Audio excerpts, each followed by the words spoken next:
Are we enemies or something? Or Just hip hop talk. Just hip hop competitive talk. You know how we give it up, man. You know what I mean? the No, the but crown, listen. I'm the glad you pulled crown, up the for me, crown, man. the crown, the crown, the crown is Crown here. West. It's on this side of the camera, Like, dude, sir. you just you so on. You turn a hip hop blog all of a sudden, and The now you're crown. No. See, I don't know why you say it like that.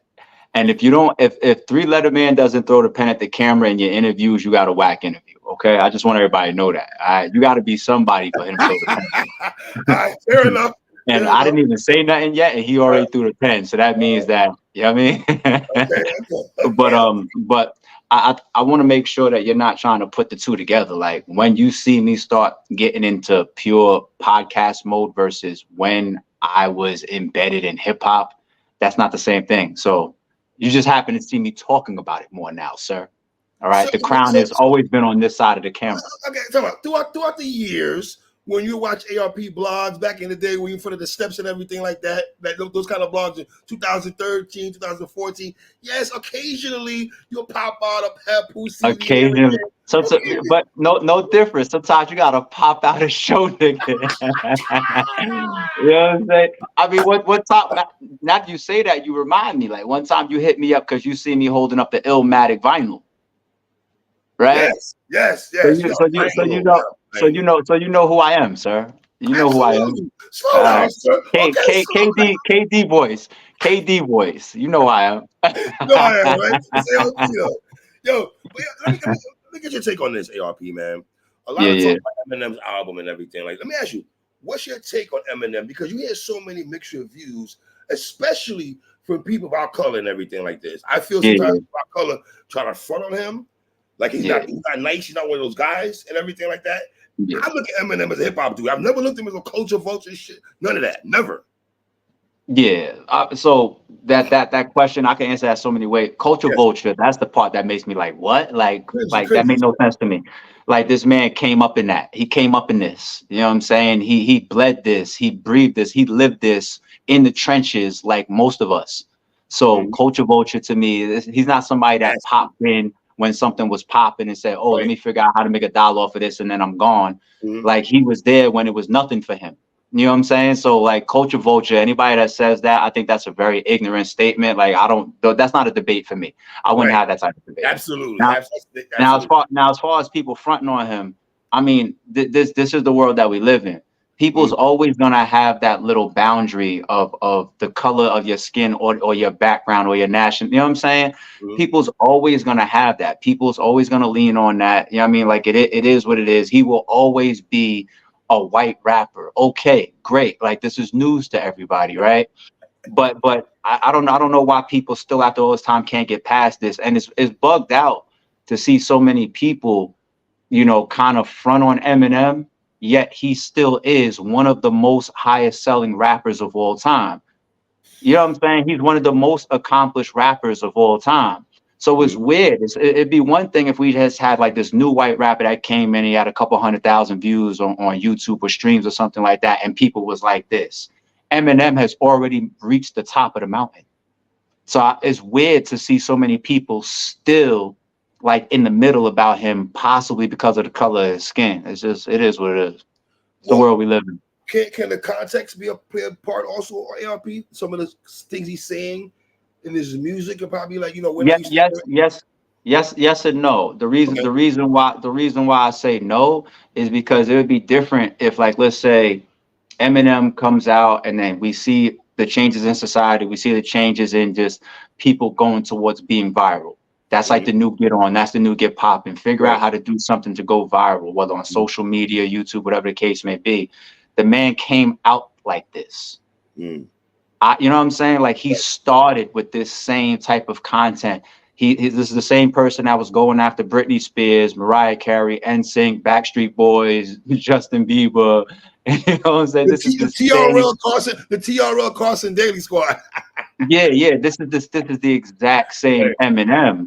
You know what I'm Right. saying? So I actually am the type of person where I give you more credit to see this man now 51 years of age and still staying true to what got him to where he is, what his core fan base has always liked from him. He's still the same person. If he would have came out and been a conscious rapper, for example, I think a lot of us would have been like, yo, what the hell? So that kind of makes me just say, listen, if you go all the way back to when most of us was introduced to Eminem, if he wasn't your cup of tea then that's fine. And there's nothing, I never hate on personal preference. You know what I'm saying? Like there's nothing wrong with that. But it literally doesn't make sense to get to today's album and say, I don't like him for these reasons as if they're new. Right. You know what I'm saying? I don't understand that. That don't make no sense to me. I share your sentiments also. Here's my thing, man. He's living his truth. He's 8 Mile, Detroit. Yeah. A white dude loves hip hop. He said in one of the bars on his lyric, he said, I'm paraphrasing now. I never thought I'd make it. All I cared about was being a cat from Detroit, making it in the booth and everything. Like that's all he cared about was making rhymes and going in the booth and speaking his truth about hip hop. And I think he's done a great job also in respecting the forefathers before him. And he name drops like crazy. Big Daddy Kane, dropping Gucci rap in there and stuff like that. So I don't know. Yeah, he's definitely a student of hip hop, and he definitely respects the forefathers. It's like when we hear LeBron talk about callbacks to all the people that paved the way, before him. We appreciate that and respect that, even though you could argue that he's the greatest basketball player of all time. We still like to see people respect the people that came before them. There's nothing new under the sun. A lot of people for example, I'm one of those guys. I'm going to say that Jay-Z is better than Rakim, right? But Jay-Z is going to tell you like, that's my, you know what I'm saying? That's my forefather. I mean, like Rakim will never achieve the heights of some of the people that came after him. You know what I'm saying? But we still look at him as the God MC, right? So something could come after and be better. I hate that people are so close-minded where they got to be like, we could only rank it if it's first. Right. That don't make no sense. Things continue to evolve. New people come in, new fans come in, new companies come in, new ways of doing things come in, new inception, new ideas, new thoughts, new creativity comes in, and you will see different renditions of everything in the world that is popping. Everything. And Eminem happened to be one of them. You know what I'm saying? So he respects his forefathers, and that's dope for him. And go back to your Jay-Z point right there, and Rakim is so funny because I remember seeing this clip, and I don't know if you saw this clip on Instagram about a year ago, 2 years ago, when Jay-Z saw Rakim, and you can see the admiration in his face looking at Rakim and stuff. Like, this is Jay-Z we talking about, you know what I mean? Yeah. So Rakim, he basically was doing one of these, I had to come to rise, the God MC is, you know what I'm saying? It's Rakim and everything like that. So it's just so dope to see stuff like that. You dig what I'm saying? When you get an opportunity to respect the people that came before you, that's dope. Now that doesn't mean that you won't clash. You still have people that have differences. Sometimes people will hate. Sometimes people won't accept you. Sometimes people won't like you, and vice versa. It could go both ways. But if there's no disconnect, like for example, LL, LL was here before Jay-Z. LL and Jay-Z don't really get along, right? So I'm pretty sure in a perfect world, Jay-Z would have been able to look at LL the same way he looked at Rakim. You know what I'm saying? So like some of it is circumstantial, but I'm glad that, somebody like Eminem, once again, can always give that type of homage back to the GOATs, even if he can be considered better than some of those and definitely more successful than most of the people that came before him, if not damn near all of them. You know what I'm saying? Like it's the facts. How many classic albums, in your opinion, do you have for Eminem? How many classic albums does Eminem have? Yes, in your opinion. Maximum 4. Okay. Maximum 4. I mean, once again, that's a subjective thing. I think that the undebatable ones is obviously Slim Shady LP and Marshall Mathers LP. I think there's no debate for that. Right. Yeah, I think there's no debate for those two being a classic. After that, it starts to get gray. It starts to get a little personal preference. Starts to get a little bit debatey. The Eminem Show. A lot of people like that. I like it a lot. I got my Superman on there. Matter of fact, I think that's my shit. Which one had Mosh? Was that Eminem Show? I believe Mosh or Eminem Show. Yeah, like that. I mean that album is incredible. Some people bring up Encore. After Encore, once you start getting into Relapse and Recovery and some of those albums after that, I admit that's not the greatest M albums. Like he's got a bunch of albums that I don't replay too much.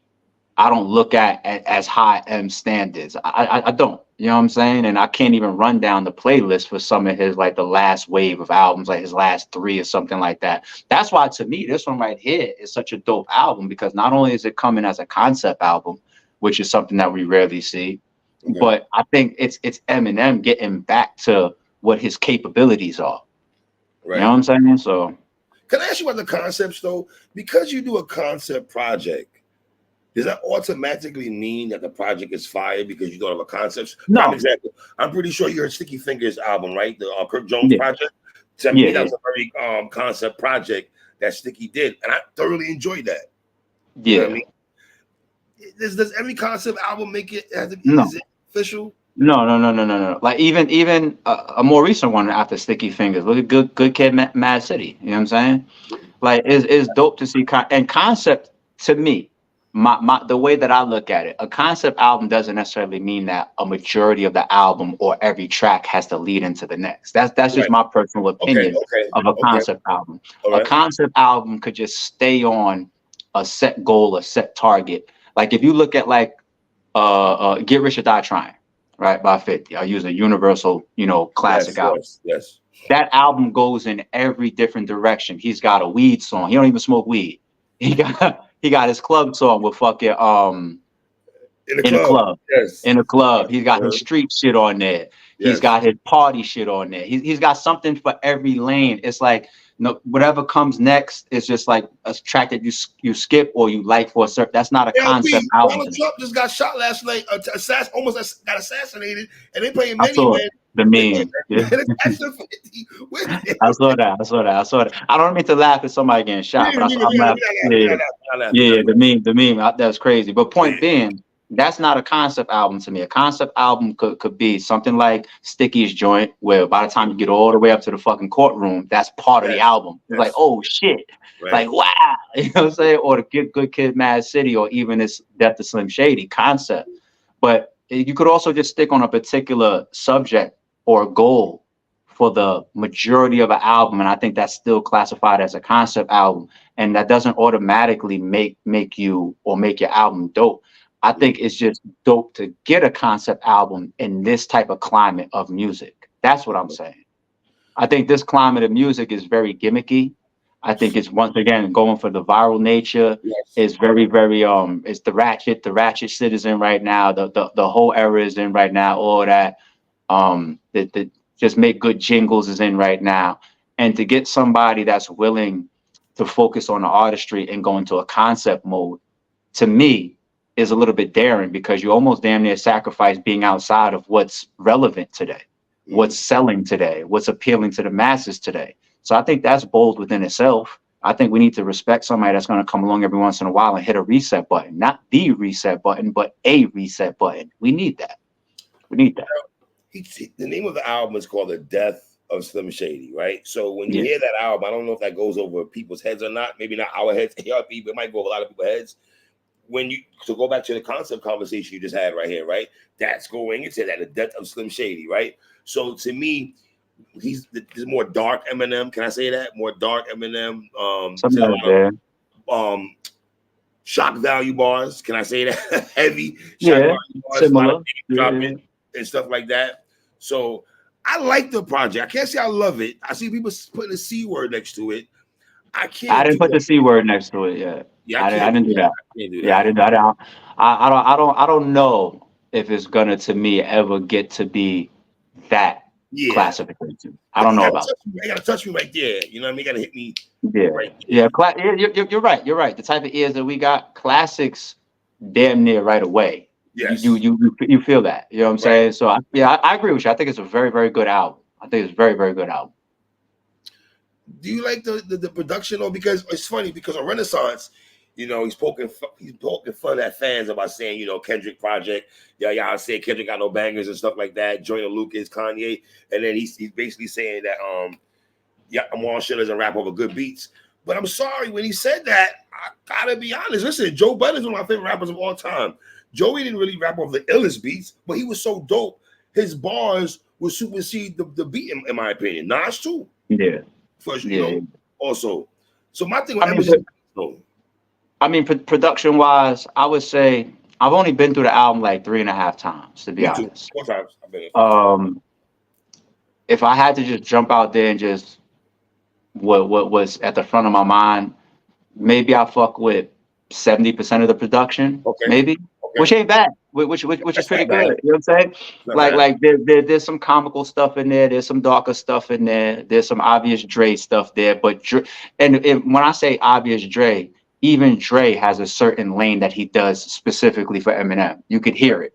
You know what I'm saying? So I mean, it's not through the roof production to me, but I think it's production that's very, very fitting of what he was trying to do, which kind of propels what he's. There's two forms of Eminem when it comes to production to me, right? You got the form that I go towards the most. This is when Eminem was starting to get a lot of credits for him being a beat maker when he started. You know what I'm saying? And the talk, I think he explained this in it could be like 10 years old for all I remember. It's a very, very old interview.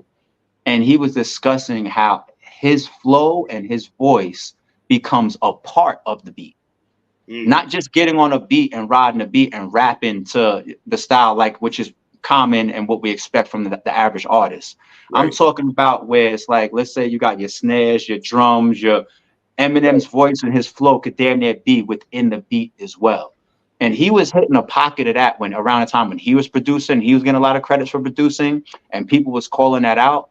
I think that level and that layer of Eminem going, fitting of his production styles, that's the top M to me. Right. And then you got like what I was just mentioning for Dr. Dre, which was like, all right, what are we doing? We're going to be clowning and name dropping and joking on this. Let me do a guess who's back type of joint right here for you. You know what I'm saying?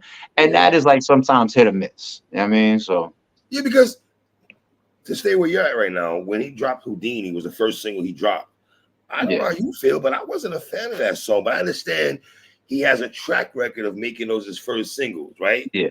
That's just I didn't like it just sounded like Without You. It sounded like a Without You Part 2, in my opinion. Yeah, I did a reaction to that song, and I'll be honest. So if you ask me to rank Houdini just to my general liking of what I want to hear, just this dropped today or this dropped tomorrow, this dropping Friday. Do I want a bunch of Houdinis? Fuck no. No, right. You know what I'm saying? But my excitement for that single dropping was number one, it's M.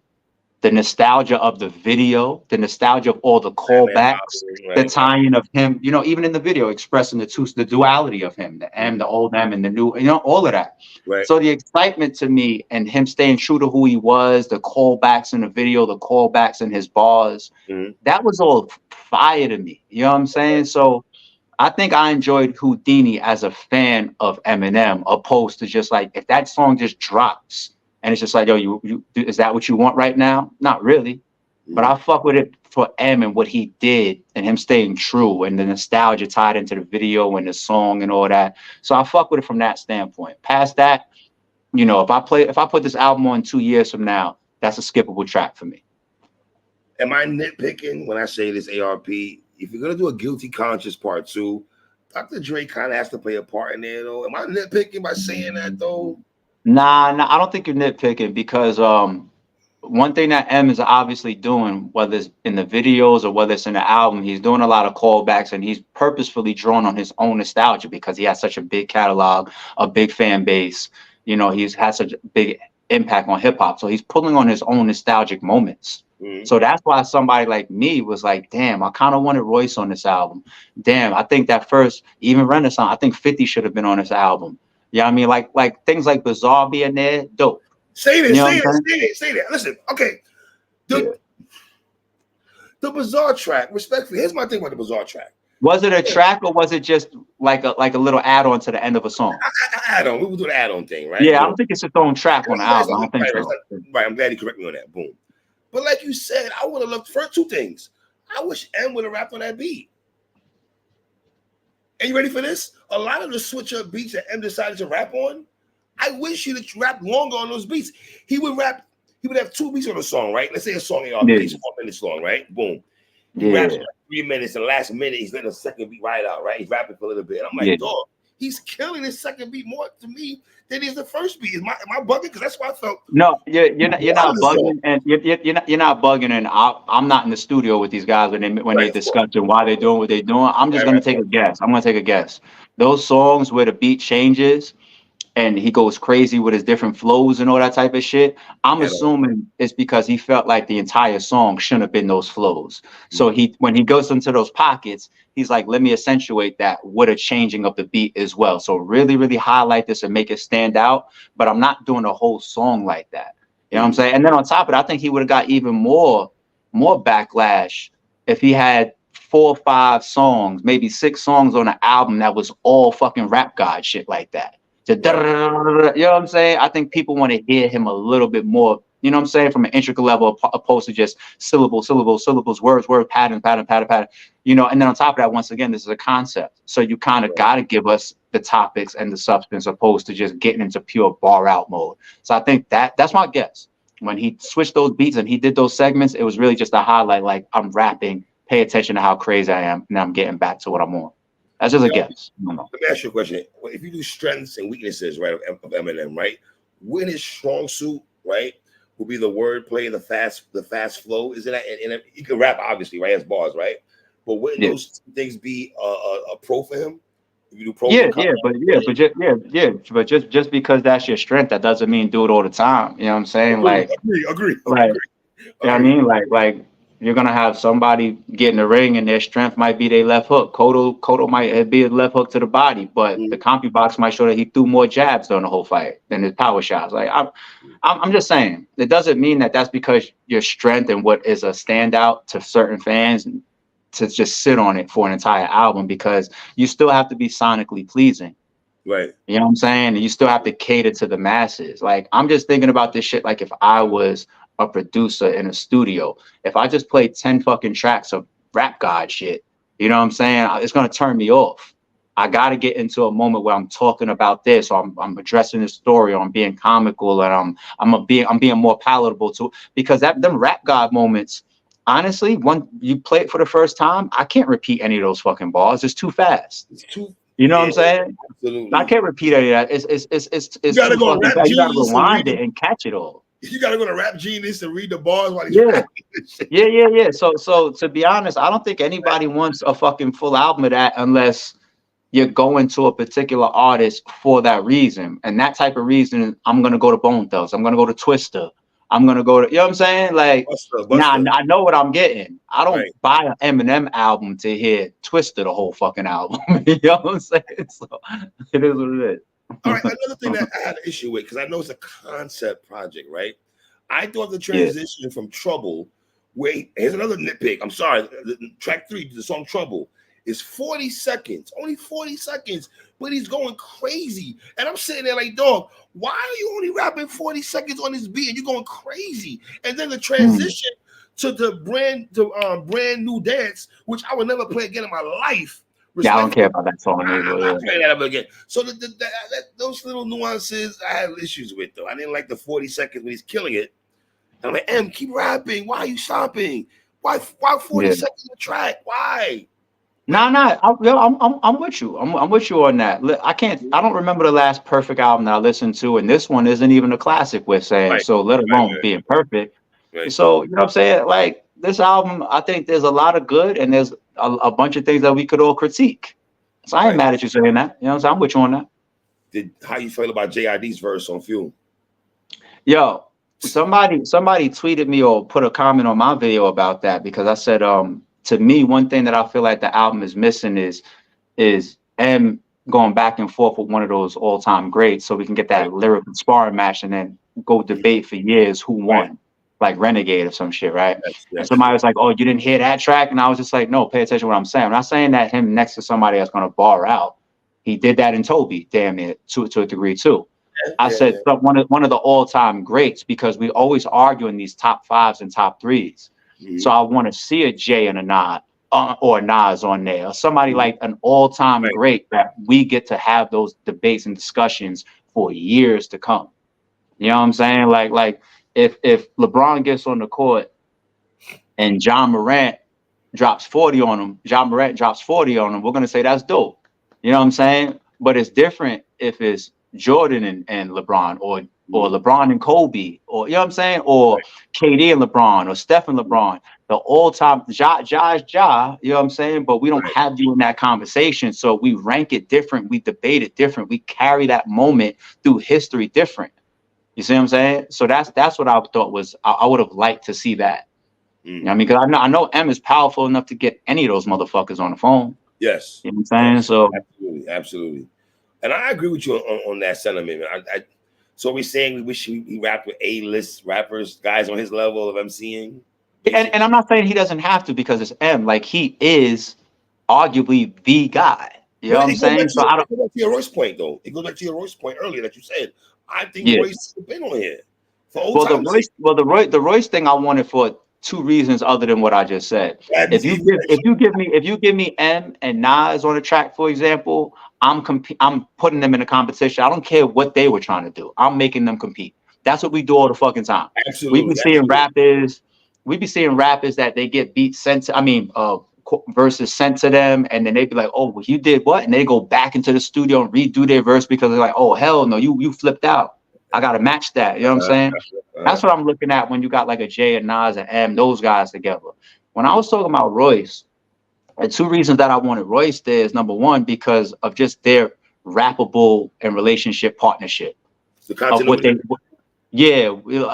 what they've always done to Bad Meets Evil Days, like what they have always done together. You know what I'm saying? So I would have liked to see Royce on an M album. Facts. And the second reason is because I really, really do believe that Royce might arguably be the only person that can do what M does. Like, if you make their voices the same and you say, like, this is the beat, this is the cadence, these are the flows that we're going to try to achieve as the two rappers that's going to feature on this track. If you use AI and give them both the same voice, I think Royce can sound exactly like M if he wants to. You know what I'm saying? I feel like Royce is one of possibly the only people that can do exactly what Eminem does. That's why they gave us an album, so I'm not mad. They gave us a whole fucking album together. They facts. Yeah, I'm not being overly, selfish or nothing like that. I'm just finding areas where me as an Eminem fan can say to the people that watch my videos, as well as keep it real myself, like, there's critiques, there's personal preferences, there's things that I don't like, there's tracks that I might skip, and I'm gonna say those things too. But I'm also gonna say that I think it's an incredible album. That's all. And here's another thing. I felt Crooked I would have been dope on a feature of Fuel with JID, Eminem, and how they rapping and stuff, the flow patterns and stuff. I thought Crook would have been fire on that track, though. You know what I'm saying? Now let me throw this out there. And shout out to all my Slaughterhouse guys. I know y'all not together, but I fuck with all of them. Absolutely. I fuck with Royce. I fuck with Joe. I fuck with Crook. I fuck with Joel. Damn near all of them. We follow each other. You know what I'm saying? Like, I fuck with all of them. You know what I'm saying? But I'll throw this out there, just for a little possible controversy. Is any lack of Slaughterhouse people due to any of the fallouts and the fall-ins and people choosing sides, and you know what I'm saying? Because you had like Joel and Crook over here, and Joe and Royce over here, and all these different arguments, and how the Shady and the Eminem situation was managed when they were putting their movement together and all that, and certain people said certain things and took certain positions. Or I just wonder, because sometimes that really shows its face. Like, we'll all spin the block and be like, yo, why wasn't Game at the pop out? And then people will start to hypothesize, right? Like, oh, you chose a side, or you said certain things, or you did this, or you did that, whether it's completely true or not. And I'm for, just the sake of just controversy, I guess, throw a little something out there. Or is Royce or Crook or any of these guys not there because you brought up Crook? I agree with you. It would be dope to see him there. I don't know. Wow. What do you feel about the 3 verses that he gave us? A lot of songs have 3 verses. Are you a fan of the 3 verses? Niggas stopped doing 3 verses back in the 90s heavy. They don't 3 verses no more. That's totally fine with me. You know what I'm saying? Like I miss the 36 chamber days and all that, where every 3 songs you got a skit or interlude and shit. Like, I don't mind that. Like, I that's what I come up in. So if you give me albums with skits and interludes, and you're gonna give me possibly 3 verses and a bridge and a hook and all that, I'm here for that. You know what I'm saying? Like, you also got to remember the new era of music where you get like 1 verse and all that. Yes. A lot of that isn't necessarily because it's so sonically pleasing. It's not because artistry wise, all these rappers have figured out how to jam pack just a classic moment into 1 verse. No, it's a reaction to the internet and social media and retention time. Like, if you look on your channel right now, you know, like, you'll look at most of your videos, nobody watches all the way to the end, right? It's no different than how people, like, if you study like shorts, which is super popular right now, right? If you study shorts, people apply like major science calculations and math just to having people not thumb slide through your shit or pass your shit after like 5 seconds and shit like that.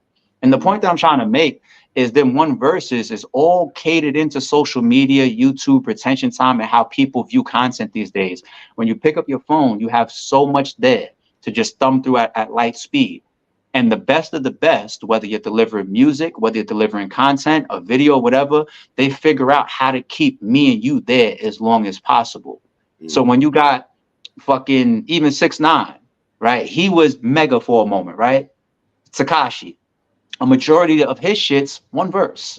Yep. Fact. 1 verse. You come out, you do a crazy visual, a video, 1 verse. It's easier for the artist, you know, higher replayability. You know what I'm saying? Online for streams on it because it's a shorter piece of content. It aids the stream numbers, everything. So I know I'm getting into a deeper topic, but if you really think about it, these are the reasons why, you know, me sitting there for 3 verses, a bridge, 3 hooks and all that, intro, outro, 7 minutes every track, it just doesn't fit today's times. So even when I looked at the track listing, I thought, that was kind of hefty doing 13 and 17, 14 and 17 songs in this climate, in this era of hip hop. The attention span of the hip hop listener is not the same anymore. You know what I mean? I'm on De La Soul had De La Soul's first album, Me, Myself, and I, right? That shit, I like about goddamn 25 songs. You know what I'm saying? In this era, you can't, I don't think 10. But look at some of the things that we're calling out. We're calling out, you know, a format of 3 verses. We're calling out interludes and skits being involved. We're calling out concept albums being rare, right? Eminem's following is so big. Eminem as a rapper is so respected and so appreciated that Eminem could get in the booth and do shit like this on an album, and it's gonna have people like me and you here talking on interviews, right? Still, so not everybody. And people of the world, up and coming rappers of the world, you know, 3 Letter does a lot of hip hop content up here. If you happen to be looking at this interview and trying to get a jewel or two, like, if you're up and coming rapper, don't think that you can just do what M does. He can get away with a lot of things because he built that, he earned that, and he has a fucking core audience that is light years. The man went diamond. He went diamond. So on his worst day, he's going to sell records. Okay, that doesn't mean everybody else can say, "Let me do what Eminem does." Not everybody can get away with what Eminem does. You know what I'm saying? I don't mean to be this guy, right? So part of self on this. Now we know M since when Bonnie and Clyde, he'll talk about Haley, right? So I feel like we've known Haley her whole life because he's always talks about her in his bars, right? It's almost like a Redman had a Superman Lover series, right? He's always talking about his daughter. Now, he had a song called Temporary. We talked about his daughter, and I'm cool with that. But then 2 songs after that, Somebody Save Me, another song about his daughter. Like, was that too much, or am I bugging? I don't know if it was too much. I think the Somebody Save Me, I gotta probably dive into a little bit more. But the Temporary was clear cut of what he was doing. Right. So that to me is already at the front of my mind as far as like thinking about that track. And for me, that shit made my skin crawl. You know what I'm saying? I don't think that if he did anything else related to Haley on the album after that it could have been too much, because after Temporary goes off, I don't remember getting a vibe like, damn, again. I don't remember that. And I'll play it again. You know what I'm saying? Like critiques like that, You know what I'm saying? It's probably things that people are pointing out. You know, Right. it's not a perfect. Once again, it's not a perfect album, but I feel like regardless of what happens after that track, you know, for it not to be catching me in my thoughts right now, Temporary just becomes that much more of the standout as far as when it comes to Haley. Well, You know what I'm saying? So I think that's clear. You ready for this hot take? As much as you niggas love say, not you per se, people love saying that Eminem's Encore album was trash. I've heard that. I don't believe it's trash. I gave it 3.5 mics. Ready for this hot take though? I think Mockingbird about Haley is better than 2 songs on here that he had about his daughter by far. That's not a hot take. No, I'm not mad at you. I'm not. I don't think that's a hot take. I'm not mad at you. Niggas poo-poo on Encore. And ready for this? I don't think this album is that much better than Encore. Not that much better. When you said that much, all right. So you at least have put it this way. Watch this. This is why I feel like your debates become justified. Okay. And it just becomes once again some personal preference mixed in there. And this is the gray area that has people like me and you going back and forth and debating. Yes. Is The Death of Slim Shady his top 4 albums? All right, so let's go ahead. It's not better than Slim Shady. listen. It's not better than Slim Shady. No. Wait, can I get that answer first? But is it his top 4? But I gotta count on ARP. So only I can do this. Slim Shady LP, no. Marshall Mathers LP, no. Eminem Show, no. Okay. Encore, you might have the argument, but guess what? I think niggas sleep on Kamikaze also. I thought Kamikaze was not a terrible. All right, so how about you right now? As of right now, I gotta say no. Okay. So you probably have a 5 then. Right, but a lot of people got it as top 2 or top 3. Eminem. No. Not from, put it this way: for it to crack the top 2. No, I would feel it off the rip. You know what I'm saying? Off the first listen. Yes. But there would have to be a wild, wicked aging factor that we're missing or something. Wait, you know what I'm saying? I don't think it's better than Recovery.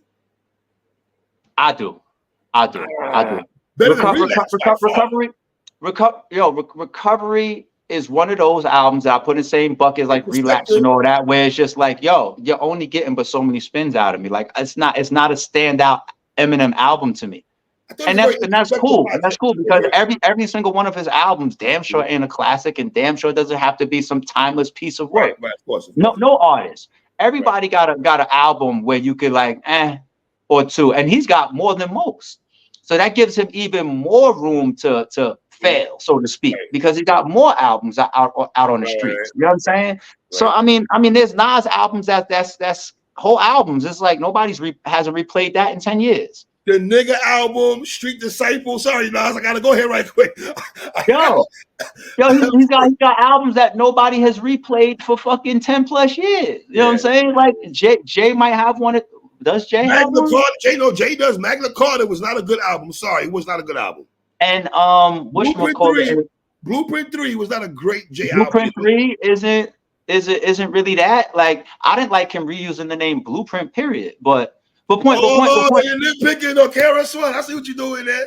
Okay. No. I wasn't on the KRS-One thing. I was talking about how classic his first Blueprint album was. Leave it alone. I wasn't getting at him for the KRS thing. But point being, back to M. You know what I'm saying? Like if you got it as his top 5, then you'd probably a little bit more on the side of like, I'm not jumping through hoops for this album at all.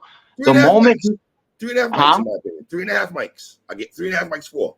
See, but you know, I'm not trying to get all super hip hop head because not everybody on here that's gonna watch this is of the same cloth as me and you, right? But even when you say you give it 3.5, what era of the source are we talking about? Because there was an era of the source where 3.5 was crazy. Matter of fact, Eminem went at them for that. Nowadays, 3.5 just means you're a piece of shit. You know what I'm saying? Like, so what era of the source are we talking about? Because the source over their stint, people felt like they lost their credibility when it came to album ranking. Yes, they did. And that's when we started saying, we started turning to Double XL and all that. And then they had 50 and M and all that anyway. You know what I'm saying? And then Benzino came more to the forefront and everything. We were just like, we off you. But at one point, 3.5 is major. Then there's another point where 3.5 meant that it was a bad album. So it depends. Right. Listen, it's not a bad project at all. And let me say it again. It's not a bad project. I'm saying 3.5. Listen, here's what I say. It's not passing 4 mics, but it's not going underneath 3.5, in my opinion. Can I say that? Okay. That's my opinion. Not going over 4. I can't give it 4.5. I can give it 4. You want to know what's wild for ratings like that?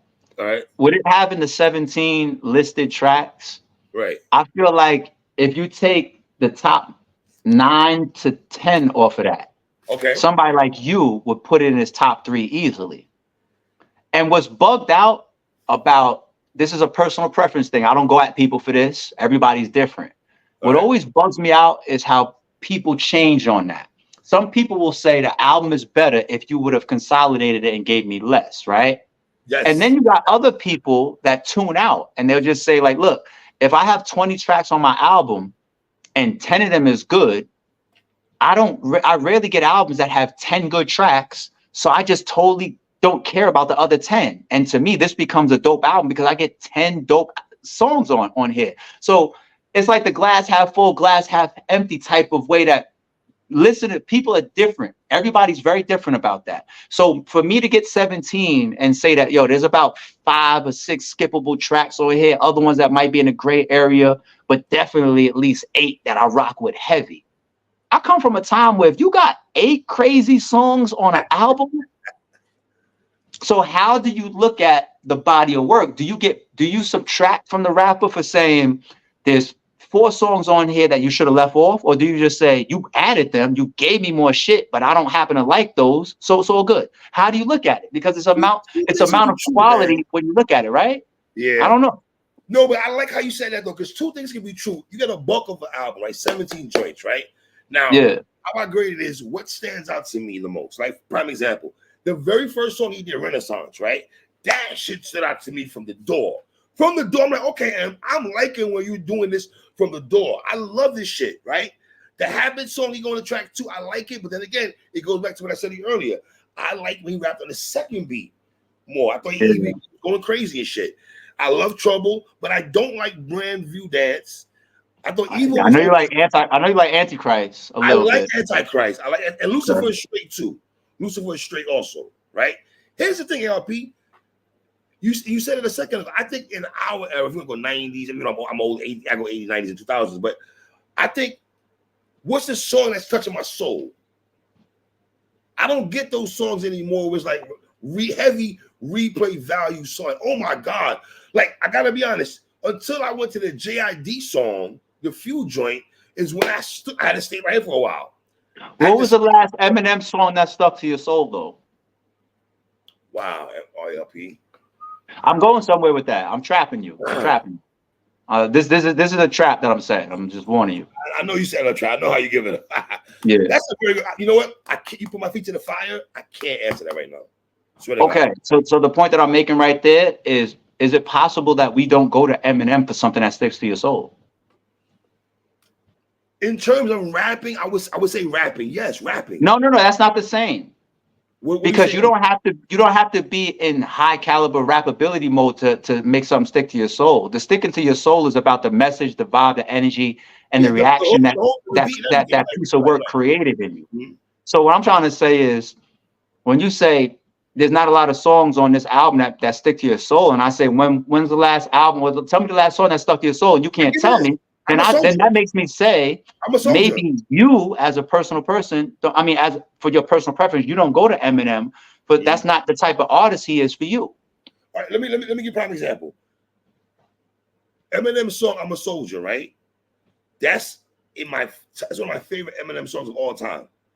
Right? When I hear that shit, I love how he's rapping, angry Eminem, the flow pocket. I love that shit. The funny voice Eminem shit I don't like.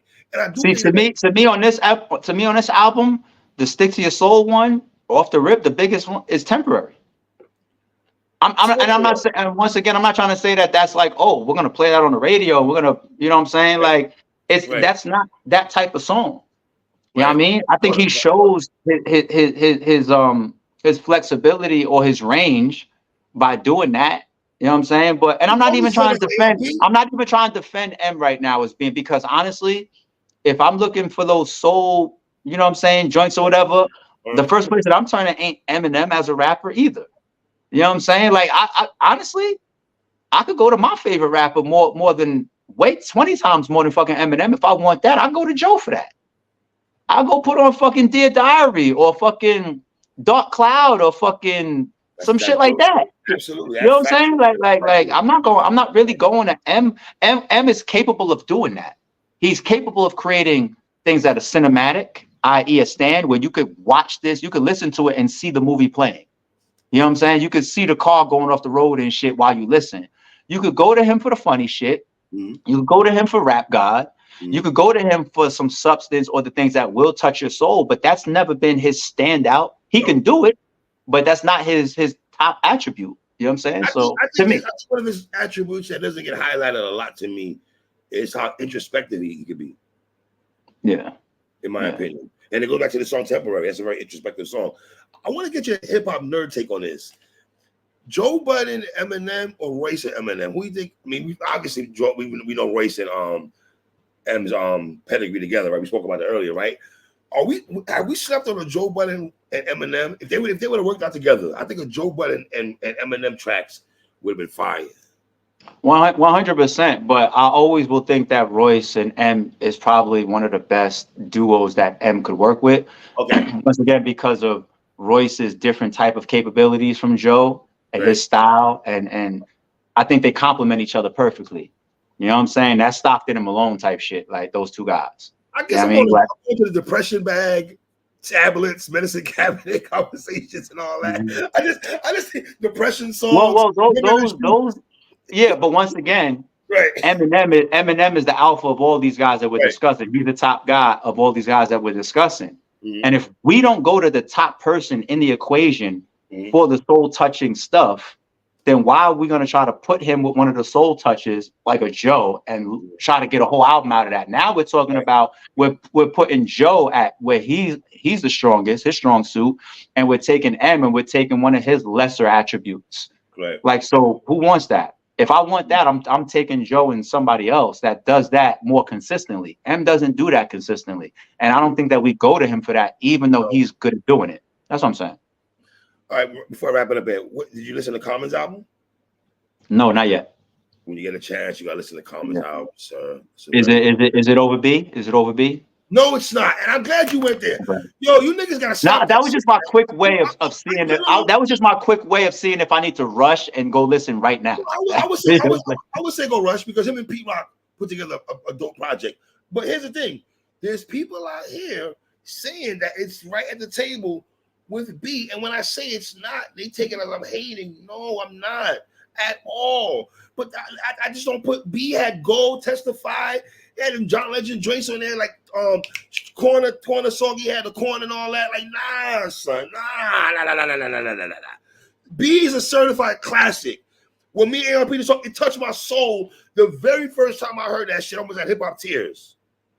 I can't say that about the Pete Rock. I love it though. I got a take for you. I don't know if it's a hot take, but I got a take for you. You see how I just, do I need to rush and I bring up B? Like I try to get that comparison right on the rip. I think Ghostface's best album is not Supreme Clientele. Iron Man? Nope. Hold on. See? Now here go the bullshit. Wait, yo, listen. I know that when I say that as soon as I say I take Supreme Clientele, I say it's not his best album, everybody's gonna go to Iron Man. I know that. And when I say no there, I get your reaction. Wait a minute. You gotta be trolling. I swear to God. I don't think it's his best album. Bulletproof Wallets. No. The Tony no. Pretty Tony, shit like that. No. What? Wizard of Poetry.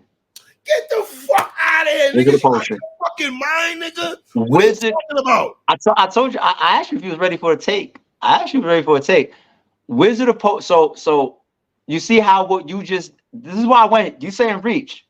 I'm just going based on your own interview path, right? Watch this. You see how you try to put Joe and M together, right? Yes. For a Yes. certain reason of like Yes. the heartfelt, soul touching stuff, right? Yes, sir. Yes, sir. And I said, well, M, that's not his strong suit. That's Joe's strong suit. So, and we're taking away from the alpha in the equation. Like, I'd rather put the style-wise Royce and Joe together. I mean, Royce and M together. You know what I'm saying? Joe, we could put in somebody else if that's what we're going for. People's strong suits, right? Mhm. Now, Ghostface's strong suit to me is not just his verbiage. I think a lot of people go to that because only he can say my strawberry, kiwi, lime ingredients on my car dexterity with and make it sound good. He's the only person that could do that. But that to me is not his strong suit. That's just some unique shit about him. You know what I'm saying? His strong suit to me is on some Slick Rick shit. That's his strongest suit, a storyteller. And the Wizard of Poetry is almost a concept album in that the whole fucking album is him telling stories, being cheated on, getting ran up the fucking house, chasing Fabulous down the block. What? ARP, no one says that album is with Bullet, with Iron Man. No, but what I'm trying to say is the format of that album accentuated by his top ability as a storyteller, him still being in peak prime form as a rapper, the production meeting him halfway, as a collective body of work and what Ghostface is best at doing. I personally think Wizard of Poetry is his best fucking album. Over Iron Man? Yes. Over Supreme Clientele? Yes. Over Bulletproof Wallets? I'll give you somebody else's hot take. I ain't gonna say his name because it's my nigga. So I got a homie of mine, a friend of mine that said mobility is better than only built for, and I was just like, yo, don't say that. Sir, it's been nice talking I know, to you. yeah, I told him the same thing. I said, yo, don't say. I told him, I said, don't say that publicly. What do you? Why? See, this is a case of niggas trying to be the smartest nigga in the room. Niggas trying to be the smartest. That's not what I'm doing with Wizard of Poetry, though. I'm not. I promise I'm not. Are you kidding me? Yo, let me ask you this real quick. Iron Man or Supreme? Supreme Clientele. Okay. Me and you agree on that. Yes. Me and you agree on that. I think that Supreme Clientele has, I don't got the track list in front of me. It's got a bunch of skippable tracks. I gotta get to you right now while you talk. Yeah, I'll get it to you right now. Okay. It's got some skippable tracks on Supreme Clientele. Not that many. Slow down.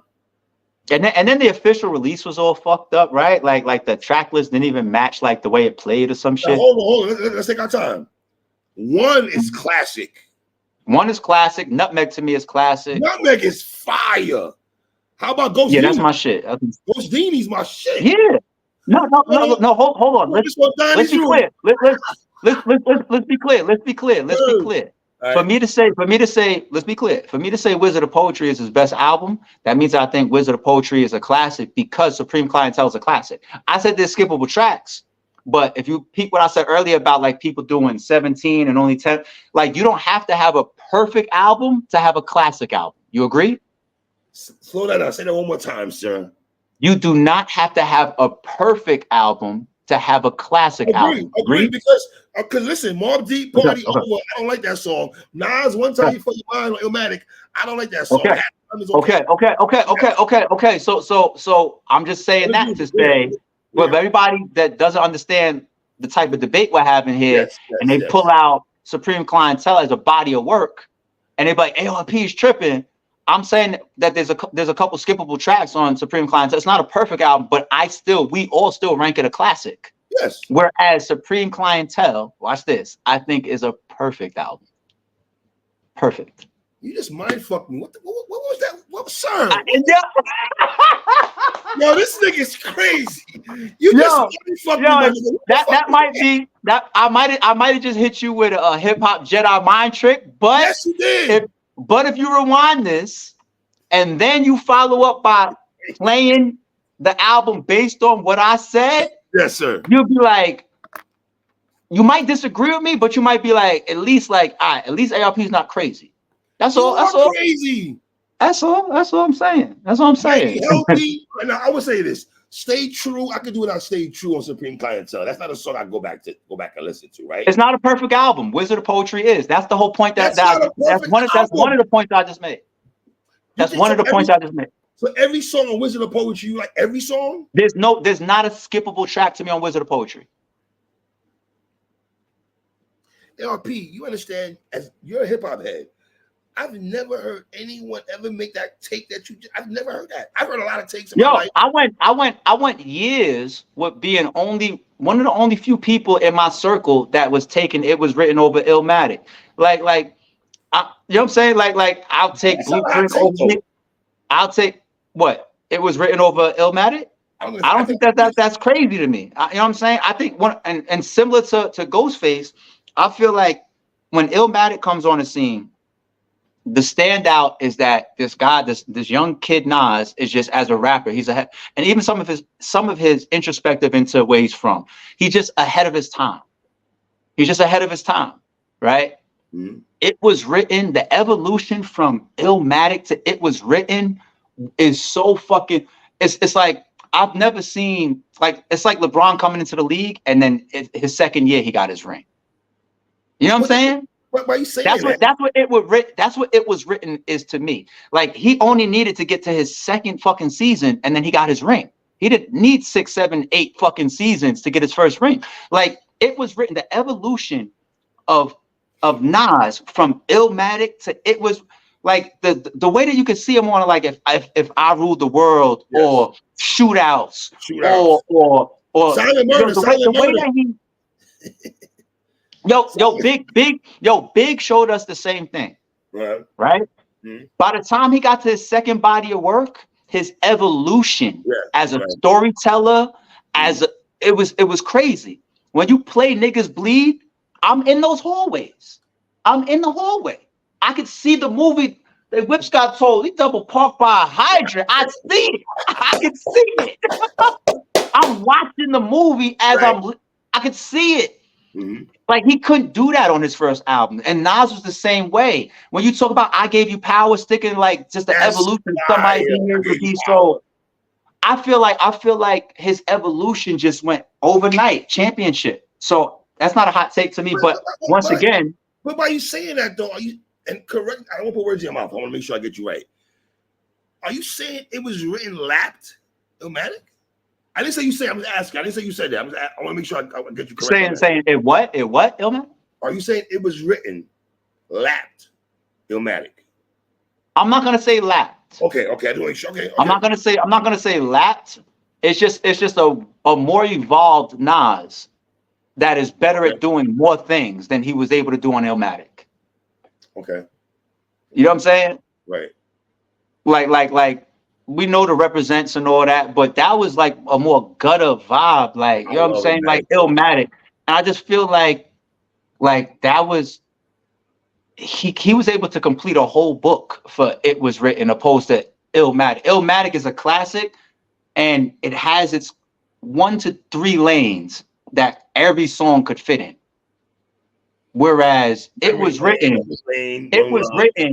goes into every aspect of artistry as a rapper at a classic level. And listen, I'm gonna give Nas this also.